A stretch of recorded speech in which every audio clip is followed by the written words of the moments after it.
Doctors said her daughter had 3 months to live, so she created the cure for an incurable disease. One of the worst things that can happen to a parent is learning one of their children has an incurable, deadly disease. It's a fate no one deserves, as Martine Rothblatt tragically learned. Her daughter had a condition that would slowly kill her. Martine, drawing on every ounce of her immense wealth and creative mind, took an active role in trying to save her daughter's life.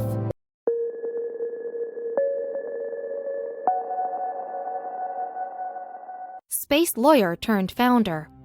Martine Rothblatt is a self-made female millionaire. She founded a company that eventually became SiriusXM, as well as several others. Before this venture, she was a lawyer who specialized in space law. Surprise diagnosis. Back in the 1990s, she'd taken Sirius public and done quite well for herself. She considered retiring, but before she could, her daughter, Genesis, was diagnosed with pulmonary arterial hypertension, a fatal condition at that time, overworking the heart. With this disease, the arteries that carry blood from your heart to your lungs shrink, making the heart work harder to pump blood to the lungs. Eventually, they can give out from the strain of the extra effort. Not many options. There were a few options for treatment, but medication needed to be continuously pumped using a special portable device, which is stressful and inconvenient for the patient. Martine was devastated for Genesis, but her wife pointed out that they'd weathered hard times before. Power couple. Today, Martine and her partner Bina have been together for 3 decades. They remained a couple through Martine's transition and had 4 children together. They've led an exciting life, and Bina was a constant source of inspiration. She pushed Martine to save their little girl. Switching focus. I felt like my only purpose in life now was not to help move the stars with satellites and stuff like that. It was to save Genesis, so I stopped everything I was doing, Martine said. Genesis would faint occasionally when she was preteen, spending her life in the hospital. Diving into research, Martine read journals and textbooks trying to find anything that might save Genesis. Her goal was to find something that could be turned into a pill that would be easy for patients to take. She put $3 million into creating a research organization, United Therapeutics, for pulmonary arterial hypertension. Promising molecule. During her research, she identified a molecule that looked promising for Genesis. United Therapies bought the drug from the pharmaceutical company GlaxoSmithKline. Her company would go public a few years later in 1999, branching out, and in 2009, they received FDA approval for their drug, Orenitram, Martine Roth spelled backwards. After achieving this remarkable milestone, United Therapeutics began selling several pulmonary hypertension medicines. But would it work for Genesis? Major achievement. Amazingly, the little girl pulled through. Martine and Bina were incredibly grateful that their family renewed their sense of hope. But they also saw this issue was bigger than just their little unit. They could change the world. Grateful for Genesis. Thanks to broader distribution of the drug, there's tens of thousands of people living a healthy, happy life with pulmonary hypertension, Martine said.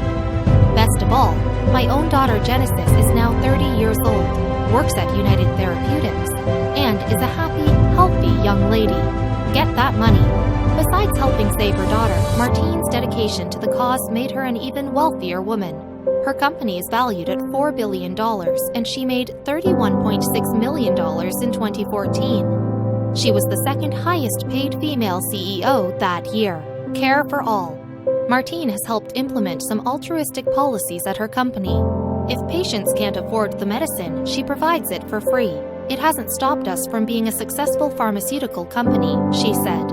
I think actually doing the right thing always helps you do the best thing. Technology explorer. Besides being a space lawyer and founding a few companies, Martine has many other interesting pursuits that shape her life. She calls herself a technologist, a person who brings new technology into being. Stepping into sci-fi. In that vein, United Therapeutics' next task is the cross-species organ transplants, something that's been a fixture in many sci-fi series, including Margaret Atwood's Mad Adam trilogy. Moonshots. I always try to convert a moonshot into an Earth shot, Martine said in a Forbes interview. The moonshot is to have an unlimited supply of transplantable organs. The company has started their research with pig organs. COVID focus. In 2020, United Therapeutics gained a new focus, treating acute respiratory distress syndrome, which is linked to COVID-19. They put 2 drugs in development with additional research ongoing. Robot rights. Outside of that field, she recently published a manifesto, Virtually Human. This is around the concept of cyberhumans, like organic clones, except these contain your thoughts and memories. Martine focused on their potential rights and freedoms. Blessed. Martine started the Terrorism movement, a new religion that combines Judaism, yoga, and believing in the power of technology. We feel like Martine spent a lot of time reading Philip K. Dick and Octavia Butler. All hail Bina 48. The figurehead of terrorism is a floating head, Bina 48, who was created to resemble Martine's wife, Bina. Truly amazing. And while not every parent is a technological genius, many others shared Rothblatt's drive to do anything for their offspring.